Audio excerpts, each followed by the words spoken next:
안녕하세요. 안녕하세요.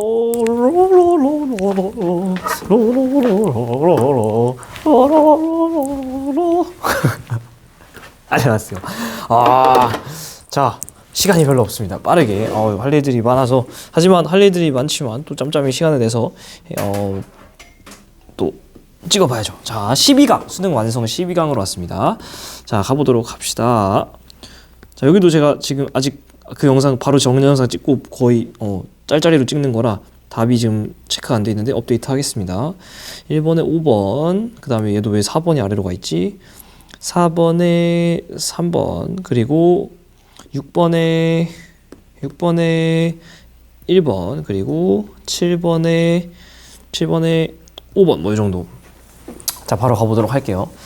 그 마이크가 켜져 있겠지. 네. 자, 1번. 그림은 원시별이 주기율성으로 진화할 때 시간에 따른 별의 진화 경로를 H활도에 나타낸 것이다.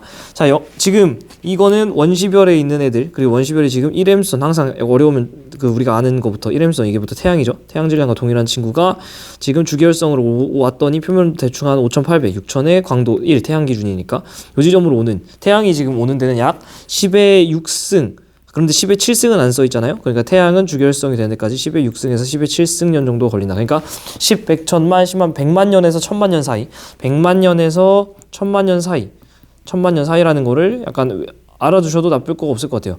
뭐죠? 요 정도의 시간 만에 주기율까지 오는데, 0년 주기율은 계속 말하지만은 제로 잼이라고 한다 그러죠. 제로 에이지 메인 시퀀스라고. 잼스, 제로 에이지 메인 시퀀스, 한마디로 0살 주계열, 응애나 아기 주계열이라고 하고 이렇게 여러 번 말씀드리고 있습니다. 이 용어를 모르실까봐. 근데 질량이 100배 큰 친구들은 지금 보시면 10의 4제곱, 즉 만년 만에 1만 년 만에 주기율성이 되는 걸 알 수 있고요. 질량이 태양의 질량의 10분의 1밖에 안 되면 10의 8승, 10, 100, 1000만, 10만, 100만, 1000만, 억이죠. 그래서 1억 년 만에 도달을 한다. 질량이 클수록 지나는 동안 절대 등급의 변화량이 큰가요? 아니요, 얘는 작죠. 오히려 표면 온도의 변화가 엄청 크다라는 것을 수업 시간에 강조했습니다. 얘는 표면 온도의 변화, X축 변화가 훨씬 크다. 질량이 작을수록 오히려 그 절대 등급의 변화량이 크죠. 그죠? 태양과 질량이 같은 원시별이 0년 주기를 도달하는 데 걸리는 시간은 1억 년보다 짧죠. 그죠? 100만 년에서 1000만 년 사이니까 외워주시면 좋겠습니다. 원시별이 0년 주기를 도달하는 데 걸리는 시간이 길수록 주기율 단계에 머무는 시간도 길겠죠. 진화 자체가 느리기 때문에 굉장히 오래오래 지속이 된다. 자, 4번 가도록 하겠습니다. 저 0년 주기율 개념 때문에 살짝 넣어봤고요. 저 문제는 4번 같은 경우는 4번, 5번 선지가 굉장히 좀 괜찮은 것 같아서, 어느 별의 진화 경로인데요. 보니까 이 어느 별은 뭘까? 1, 6천 정도에 딱 맞는 주기율이니까 얘는 사실은 태양과 질량이 똑같은 별이라고 보셔도 되고, 그냥 태양의 진화 경로라고 보셔도 무방하겠습니다. 그래서 이런 기준, 항상 태양을 찾고 시작하시는 게 제일 좋아요. 언제나 기준이 되기 때문에. A 같은 경우는 원시별이겠고, 원시별. 여기서부터 B로 와서 주기율성이 되고요. 그 다음에 C로 가서 고성 단계를 거친 다음에 적색 고성이겠죠. 태양 정도면은 적색 고성 단계를 거쳐서 D라는 백색 외성 단계로 간다.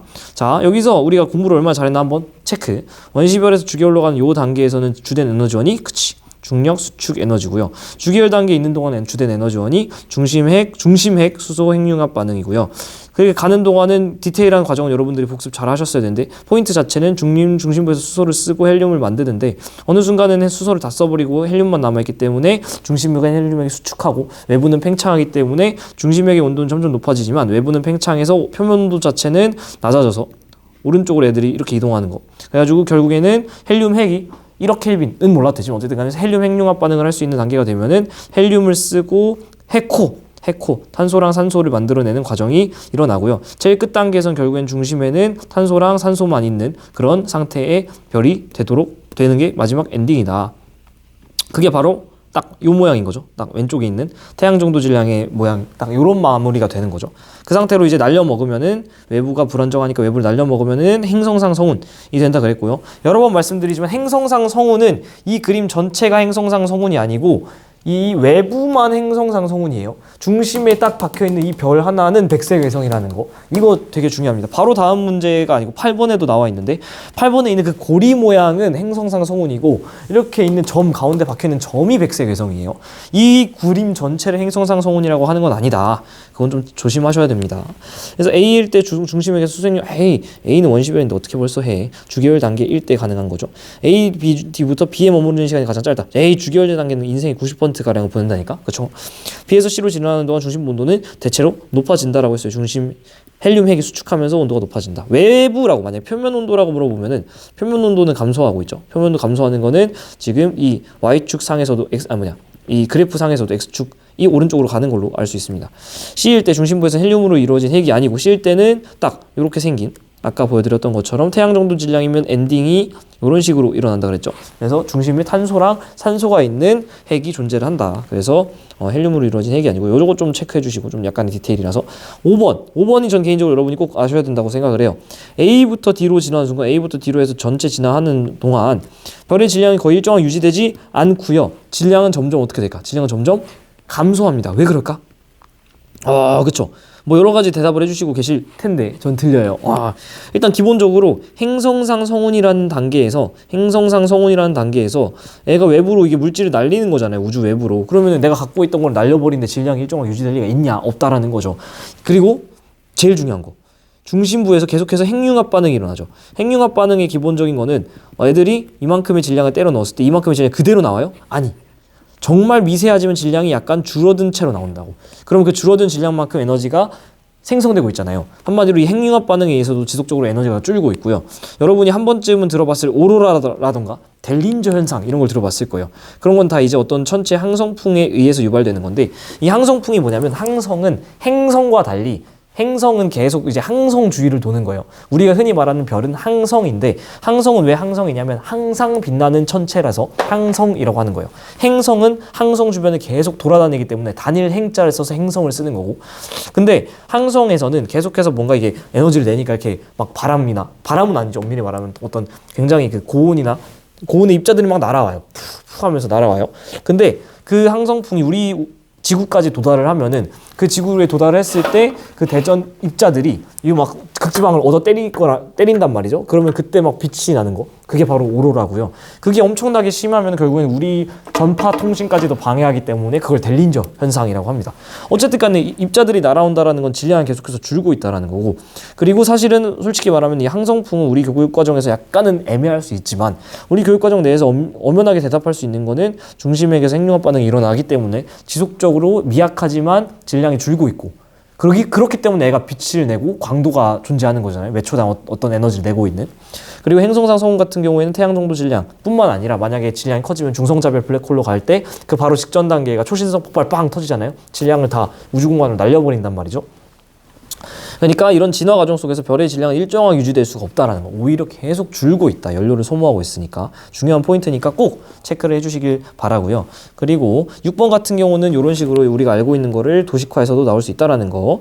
주기율성 표면에서는 얘랑 힘이 같은 정력학평 상태 있고요. 별의 내부에서 수소 껍질 연소가 시작되면 별의 표면에서는 별의 내부에서 수소 껍질 연소가 시작된다라는 건 중심 헬륨핵이 수축하면서 온도가 높아지니까 주변에 있는 외곽부 중심핵 주변에 수소가 불타기 시작하는 거죠. 그게 바로 수소 껍질 연소라고 말씀을 드렸는데 수소 껍질 연소 혹은 수소 연소 껍질 혹은 이전 교육과정 수소 각 연소 각질 각 껍질 편한 대로 이해하시면 됩니다. 어쨌든 간에 이 연소가 일어난다라는 거는 굉장히 외부로 팽창하는 힘이 막 커지고 있는 단계라는 거죠. 그렇기 때문에 당연히 기억에 의한 힘이 더 커지지 작아지지 않습니다. 별의 표면에서 니은의 크기, 즉 중력의 크기는 중성자별이 굉장히 크다라는 거. 이런 식의 표현도 크다라는 거. 당연히 그리고 중성자별보다도 블랙홀이 훨씬 더 큰데 블랙홀은 사실 별이라고 보기가 애매하기 때문에 이런 질문은 사실 안 할 것 같아요. 근데 어쨌든 간에 중성자별과 백색외성의 중력을 비교할 때는 이런 식의 표현 방식도 쓴다라는 거 하나 체크해 주시면 되겠습니다.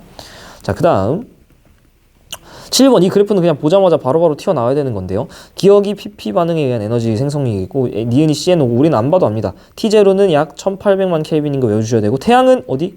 딱 이렇게 해가지고 약 1500만 켈빈 정도의 수준의 1500만 켈빈 여기에 있는 게 태양이다. 그래서 태양은 PP가 우세하다, CNO가 우세하다? PP가 우세하다. 그 말은 CNO가 없다? 아니지. CNO도 분명 존재합니다. 이 말을 한 단계 더 꼬면은 중심핵 수소핵융합 반응이 CNO 반응에 의해서 일어나는 수소핵융합 반응도 있으니까 당연히 중심핵에도 탄소, 질소, 산소가 중심핵에 태양의 핵에 탄소, 질소, 산소 존재한다라는 거. 요 표현으로 나온다고 해도 여러분이 맞출 수 있어야 된다라는 거.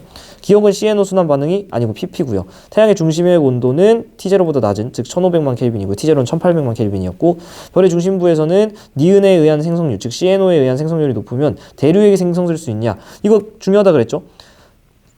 태양 질량이 몇 배를 기준? 태양 질량의 2배를 기준으로 해서 EM선을 기준으로 해서 EM선보다 작으면 어떻게 된다 그랬죠? 핵복대, 핵복사층, 대류층으로 구성되어 있는데 EM선보다 크면은 어떻게 된다고요? 대복, 큰 복숭아. 대류층 아니에요, 여긴. 대류 핵이고 복사층이 된다라는 거. 근데 지금 보시면은 얘 같은 경우 PP 우세, CN 우세는 기준이 1800만 켈빈이에요. 그래서 만약에 1800만 켈빈보다 작으면 PP가 우세하다. 이 말은 CNO가 항상 없다라는 뜻이랑은 동치가 아닙니다. 다시. 그리고 1800만 켈빈보다 높으면 CNO 순환 반응이 우세한데 이 말이 PP가 없다라는 말과 동치가 아니라고. PP 엄연히 계속 있습니다. 그렇죠? 근데 지금 문제에서 하는 질문은 별의 중심부에서 니은에 의한 생성률이 높으면 이라는 것은 이 말 바꿔 말하면 별의 중심부의 온도가 1800만 켈빈보다 높으면 이라는 뜻이죠. 한마디로 바꿔 말하면 CNO가 우세하면 대류액이 생성될 수 있느냐. 대류액은 질량이 큰 친구에서 생성되기 때문에 생성될 수 있겠죠. 근데 이런 의문이 드실 수 있다라는 거죠. 보시면은 그러면 정확히 지금 기준이 두 개가 일치하느냐. EM선이랑 1800만 켈빈이 같은 그러면은 질량이 EM선이면 중심의 온도가 1800만 켈빈 그건 모른다라는 거예요. 제가 하고 싶은 말은 이 기준이 두 개가 일치하지 않지만은 어쨌든 간에 1800만 켈빈 정도 넘어갈 정도로 중심의 온도가 높으면은 EM선보다는 크다라는 걸 그냥 대충 가정하고 풀어도 괜찮다. 계속 말씀드리지만은 여기에서 여러분이 교통정리를 잘하면서 공부를 하셔야 돼요. 오케이. 자, 3점 가보도록 하겠습니다. 3점. 자, 3점. 자, 1번. 그림은 성운 내부에서, 성운 내부에서 거의 동시에 생성되기 시작한 어떤 성단의 별들이다. 교육과정상 지원 수준의 성단이라는 용어는 딱 이거 때문에 이거밖에 날 수가 없어요.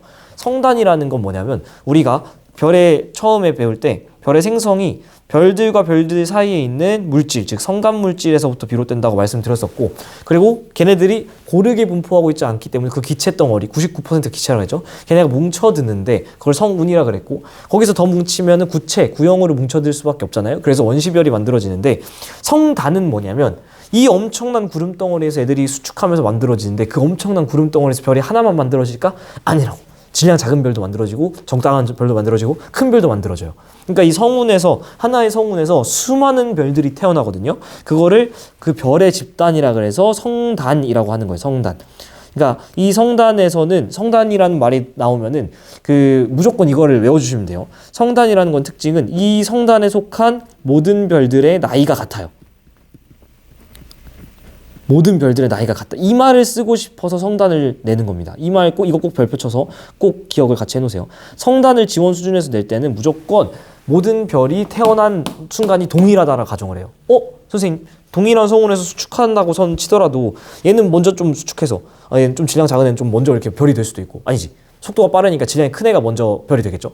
질량이 많이 뭉쳐버리면은 걔는 같은 성운에서 빨리 별이 되고 얘는 질량이 좀 작아가지고 나중에 별이 될 수도 있잖아요. 그치? 근데 우리가 성단이라는 말을 쓸 때는 그냥 모든 별의 나이가 같다라고 가정을 해놓고 가는 거예요. 아시겠죠? 그래서 이 말은 여기에 찍혀있는 모든 별들의 나이가 같다라는 건데요. 근데 그럼에도 불구하고 지금 이 친구는 벌써 거성 단계 혹은 지금 광도가 10,000배 가까이 되는 거 보니까 초고성 단계에 진입을 했고요. 대부분은 보시면 알겠지만 거의 90% 이상은 주기율성에 찍혀 있고요. 아직 원시별 단계에서 주기율도 못 온, 영년 주기율에 도달도 못한 애들 있죠. 왜 그럴까? 애들이 다 같은 시기에 생성됐기 때문에 그래요. 같은 시기에 생성됐는데 질량이 큰 애는 벌써 이미 원시별에서 주기율성 왔다가 빠져나가는 거야. 그치? 진화 속도가 빠르니까 나이가 같을 때 얘는 10살인데 벌써 지금 지팡이 짚는 거야. 얘는 질량이 좀 적당해. 그러니까 아직 주기율성 단계에 머무는 거고요. 나 아직 질량이 너무 작아. 그러면 아직 10살이 됐는데도 그 주기율도 못 오는 거죠. 이해되시죠? 질량이 큰 친구는 진화 속도가 빠르고 질량이 작은 애는 진화 속도가 느리다라는 걸 성단 분석을 통해 사실은 알 수 있다라는 거. 아주 중요합니다. 별의 중심부 온도는 기억이 가장 당연히 높겠죠. 초고성이니까. 그리고 주기율 단계에 머무는 시간은 기억이 더 짧을 수밖에 없고 벌써 이미 들어왔다 나간 거라니까 얘네. 디귿의 표면에서는 중력이 기체 압력 차이에 의한 힘보다 크다. 그쵸. 그러니까 원시별의 에너지는 뭐라 그랬죠? 중력 수축 에너지라고 그랬잖아요. 그러니까 중력이 계속해서 수축하고 있으니까 이게 훨씬 더 크다라는 거. 자, 4번도 어렵진 않은데요. 그냥 풀어드리려고 하나 말하고 싶은 게 있어서 태양과 질량이 비슷한 정도의 질량이 하는데 최다 복사 에너지 파장을 나타내고 물리량을 줬습니다. 거성 주계열성 백색외성 중에 하나고 H1 수선이 모두 다 관측이 되고 있습니다. 자, 봤을 때 지금 람다 맥스를 줬는데 람다 맥스 짧을수록 표면 더 크잖아요. 전 직관적으로 이렇게 작게 이렇게 쓰는 걸 좋아합니다. T를 제일 크면은 이 직관적으로 표면도 높고 그다음인 걸 알 수 있잖아요. 그러면은 물리량을 X가 뭔지를 봤을 때 얘는 지금 물리량 X는 표면도가 제일 큰 친구에서 크고 그다음 한마디로 얘는 표면 온도에 비례하는 어떤 물리량이라는 걸 알 수 있습니다. 그래서 일단 기본적으로 표면도를 아니까 이걸 매칭을 할 수 있는데 표면도 제일 낮은 얘가 거성이 되는 거고요. 그다음 표면도 제일 높은 게 주계열성이 백색 외성이 되겠고요. 여기죠. 백색 외성. 그 다음에 얘가 주계열성이 되겠죠. 오케이. 진화 순서는 주계열성에서 거성이 됐다가 외부 물질 날리고 백색외성이 되는 거잖아요. 그러니까 드그느죠. 드그느 땡. 평균 밀도는 물리량 X로 적절하냐? 지금 여기서 제일 커야 되는 그러니까 백색외성에서 이거 얘 비례한다고 하면 안 되겠네요. 백색 외성에서 제일 큰 값을 갖고 그 다음 주기열성, 그 다음 거성이 되어야 되니까 물리량 X로 적절하겠고요. 그리고 H1 흡수선이 모두 다 관측된다 그랬는데 걔의 세기는 우리가 알고 있죠. 이렇게 돼서 H1 흡수선이 어디서 제일 세죠? A0, 즉 1000켈빈, 백색에서 제일 세다 했습니다. 그러니까 H1 흡수선이 제일 센 친구는 당연히 백색 외성 니은일 거고요. 그 다음에 표면 온도 순이니까 그 다음에 표면 온도가 높은 디귿, 한마디로 주기열성. 그 다음에 표면 온도가 기억이 된 거성 순으로 이런 식으로 표면 온도가 점점 떨어지는 거. 그래서 흡수선의 세기가 떨어지는 거. 그래서 이렇게 된다. 됐죠? 이런 식으로 제가 이거 가져온 이유는 이 그래프를 이런 식으로 한번 떠올리면서 푸는 거를 좀 더 사실 수 있으면 좋겠다. 자, 5번 굉장히 계산이 복잡해 보이지만 어려운 거 하나도 없고요. 자, 중심에서 차지하는 비율은 요만큼인데요. 얘도 이렇게 이 별도 태양이랑 비교하는 거죠. X도 비슷하네요. 근데 질량도 거의 비슷하다고 합니다. 그러니까 중심 핵 사이즈는 비슷하다는 거죠. 근데 최외곽층에서 태양은 대류에 의한 게 우세하죠. 왜? 핵복대니까. 핵복사층, 대류층. 근데 X는 복사에 의한 게 우세하다는 건 대류 핵 복사층 구조라는 거죠. 그러니까 이 친구는 최소한 태양 질량보다 2배보다는 더 큰 친구라는 거죠. 그런 말은 중심핵에서 PP 반응의 에너지 생산량은 X가 이거 조심하셔야 돼. 이것 때문에 가져온 거예요. 이거 땡이라고 하는 사람들 큰일 나요. 그래프 떠올리시라고. PP, CNO 있을 때 1800 정도를 대충 기준으로 가는데 지금 태양은 1500 정도니까 여기에 찍혀요. 그죠? 그래서 PP가 염원이 우세한 건 맞아. 근데 지금 이 친구 X 같은 경우는 이 뒤쪽에 있는 친구죠. 그래서 CNO가 우세한 건 맞아. 근데 태양에서 내는 PP, 우세하다는 PP가 지금 CNO에서 나오는 덜 우세할지라도 일어나는 PP보다 약하다라는 거. 한마디로 더 질량이 큰 친구에서 일어나는 PP는 무조건 선형적으로 증가하고 있다라는 거. 조심하셔야 됩니다. 진짜 이런 거 틀리면 진짜 큰일 나요. 진짜 울어. 그러니까 X가 많은 건 맞습니다. 그죠? 그렇다고 해서 X가 PP 반응에 의한 에너지 생성량이 우세하다. 그건 아니라고. 우세한 건 CNO가 우세하다고. 수소핵력 반응이 일어나는 영역의 크기는 X가 크다. X가 당연히 핵 사이즈가 크니까 크겠죠. 그리고 X에서는 복사가 우세한 질량이 대류 연장질량보다 작다. 자, X에서는 지금 대류핵 복사층이란 말이에요. 대류핵이고 그리고 복사층이란 말이죠. 근데 지금 복사가 우세한 영역은 이 외곽부란 말이죠. 외곽부가 훨씬 더 질량이 클 수밖에 없죠.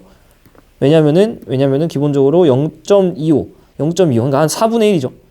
핵이 4분의 1 정도를 지금 차지한다라고 문제에서 주고 있는데 4분의 1 정도. 근데 사실은 천천히 얘가 1이면은 얘가 4라는 거잖아요. 그러면은 이 대류핵과 복사층의 부피비를 재주면요. 대류핵 대 복사층이요. 대대복.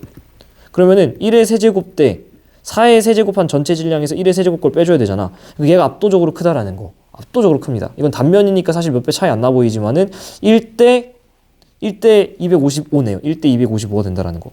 훨씬 더 복사의 영역이 크다. 이런 식으로 계산도 할 수 있어야 됩니다. 3번. 자, 6번.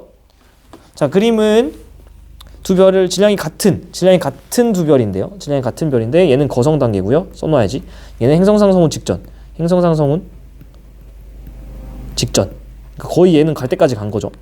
거성 단계에서는 지금 표면의 수소 헬륨이 3대1 비율로 거의 일정하게 유지되고 있을 겁니다. 왜냐면은 우주 초기의 비율이라니까. 우주 초기의 비율이 수소랑 헬륨이 질량 비 거의 다 3대 1이기 때문에 이걸 조합해서 만든 별은 저 재료들을 활용해서 만든 원시별이라는 별, 그리고 그 별이 핵융합 반응을 하지 않고 남아있는 그 우주의 정보가 남아있는 제일 끝부분은 핵융합 반응이 진행 안 됐기 때문에 그 비율이 유지되고 있을 거라는 거. 그래서 수소랑 헬륨 거의 3대 1로, 여기도 마찬가지로 여기도 3대 1로 이런 식으로 진행이 되고 있겠죠. 중심 같은 경우는 헬륨 핵이 있어서 얘가 수축하면서 계속 온도를 높여주니까 수소 껍질 연소가 진행되고 있는 모습을 알 수 있고요. 그리고 우리는 질량이 같은 별인데 얘가 수소 껍질 연소, 헬륨 껍질 연소까지 했다라는 건 여기에 탄소랑 산소 핵이 있다라는 거죠. 그죠? 그래서 반지름 자체는 누가 더 크냐? 이 상태로 가면 갈수록 얘가 점점 사이즈가 커지겠죠. 그죠? 왜냐면 계속 데펴지니까 점점 더 외부는 뭐 커지면서 팽창을 할 거니까. 그리고 기역과 니은은 대부분 헬륨으로 이루어져 있느냐? 기역 같은 경우는 대부분 헬륨이 맞죠. 헬륨 핵이니까. 니은 같은 경우는 그쵸? 수소 껍질 연소 다음 단계에 만들어진 요게 여기로 밀려난 거죠. 니은으로. 색깔을 좀 제가 보여드리면은 지금 보여드릴게. 여러분이 좀 보기 편하게.